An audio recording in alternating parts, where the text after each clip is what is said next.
And I mean, speaking of keeping politics out of things, you know, this ridiculous development in the banking sector, which appears to have been kind of consigned to part of our new world by Stonewall, you know, the gay rights organisation. They seem to have got their hooks into all of the banks with this kind of guideline practice of how to deal with gender ideology.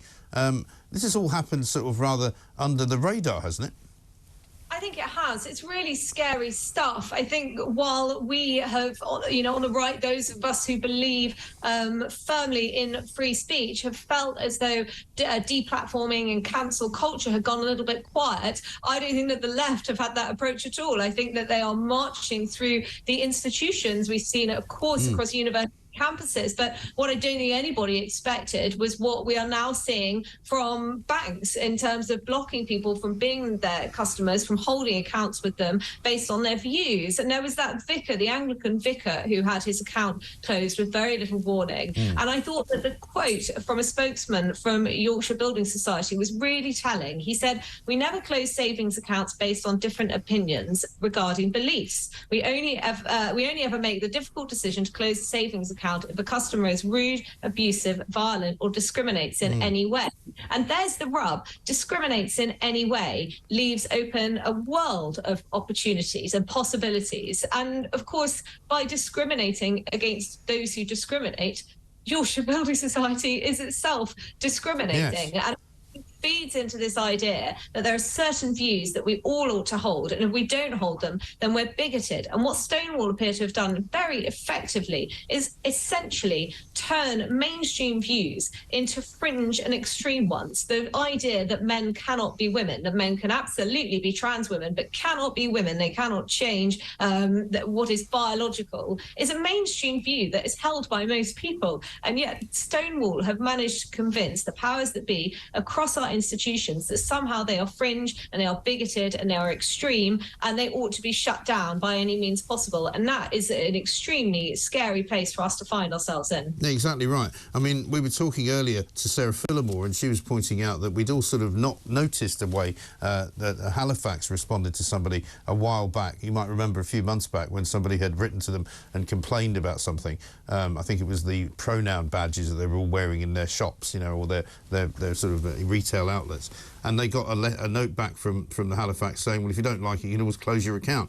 And that kind of went by the wayside, but it clearly was a harbinger of what's actually going on.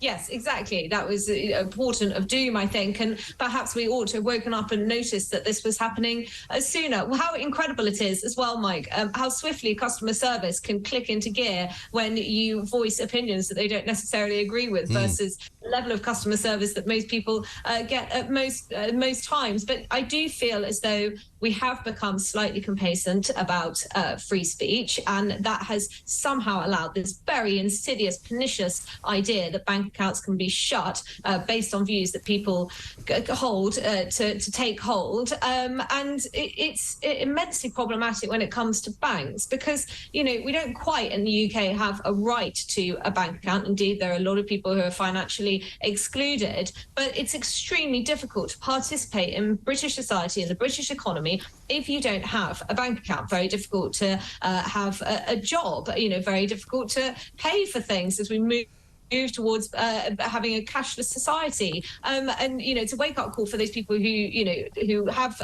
banged the drum on financial inclusion and how we need to identify ways of ensuring that more and more people do hold bank accounts and are able to participate in that way. But it's also a reminder that this is not something that we can take lightly. No, absolutely right. I've just got a rather amusing text here that I must read out. It says, "Hello, Mike. I've just tuned in and I thought you had the Princess of Wales on. I don't know if anybody's ever suggested that you look a bit like Catherine, but now that they've mentioned it, I think you do a bit. Let's talk about the craziness of the TfL network, since you've tweeted about it this morning, calling it deranged. Sadiq Khan's lot now banning from the underground a picture advertising a West End musical because it's got a cake in it." Yes, I think I did describe that as completely deranged. Isn't it extraordinary? They're now worried that that's going to be in some way perpetuating obesity, encouraging us to all go out and eat cake. It's, of course, doing nothing of the sort. And it's in conjunction with these increasingly sinister posters that we're seeing across the London Underground, quite what tourists must think of our city when, if they ride on TfL services, they're being warned about staring and touching. And if you see somebody behaving in an appropriate way, this is how you report it, and don't forget to off the so-called victim if they're okay, and these are the ways that you could possibly approach them. And it's just gone mad. I don't know who is being paid to censor these things, but might I suggest that it's not the best use of taxpayer money, but it feeds into this kind of wider nanny state problem that we have in Britain that has just grown and grown over 13 years of Conservative government. Okay, they're delaying things like the buy one get one free ban on on those deals, but absolutely, when it comes to obesity, when it comes to smoking, when it comes to vaping, when it comes to drinking, because there was a story today from about the BMA wanting to stop people from having a pint after work, increasing the amount that you would be able lowering the level of the amount that you're allowed to drink before you get behind the wheel. It's coming from all corners. And my concern is that there's nobody in government, no politician really, who is trying to push back against this, who is trying to say, no, our role is to present people with the information, present them with the risks, to set reasonable rules and laws for people to adhere to, but otherwise to let them be free to go and live their lives and do what they choose with their bodies, put what they choose into their bodies. Again, of course, within some reason, but that window of reason seems to just be getting narrower and narrower. Well, they're all frightened to speak out, aren't they? Because they're terrified of being criticised as sort of heartless or, bigoted in some way or selfish. I mean, it really is quite ridiculous. And we end up finding ourselves with a room full of hypocrites, effectively, because they all then do the things that they say nobody else should do. And then they just look stupid. I don't know where it's going to end.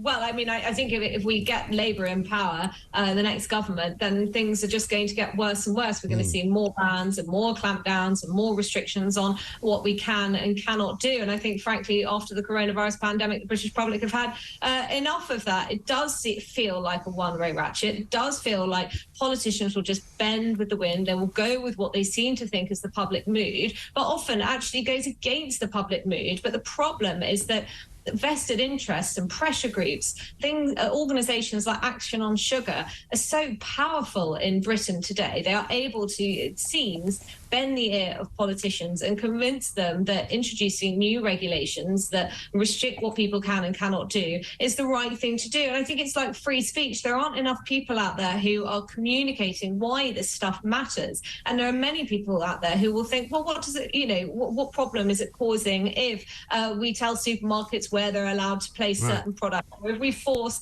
big food to reformulate their products so they taste less nice? Well, if it stops people from putting on weight, then that's a good thing, rather than viewing it, from first principles that people have individual responsibility and personal autonomy, and that should come before the agenda of certain nanny statists, certain zealots, certain Puritans. Yeah. My latest one has been the seeing of sort of eco-zealots saying things like, well, even if going to net zero doesn't save the planet, even if it doesn't actually make any difference in the short term, surely making cities more livable and cleaner is a good thing. Well, up to a point, yeah, as long as it doesn't cost everybody their mortgage, it doesn't cost everybody their car, and it doesn't cost everybody so much tax that they can't afford to feed themselves. But there we are. Annabel, thanks very much indeed. Good to talk to you, as ever. Annabel Denham, Deputy Comment Editor at The Telegraph.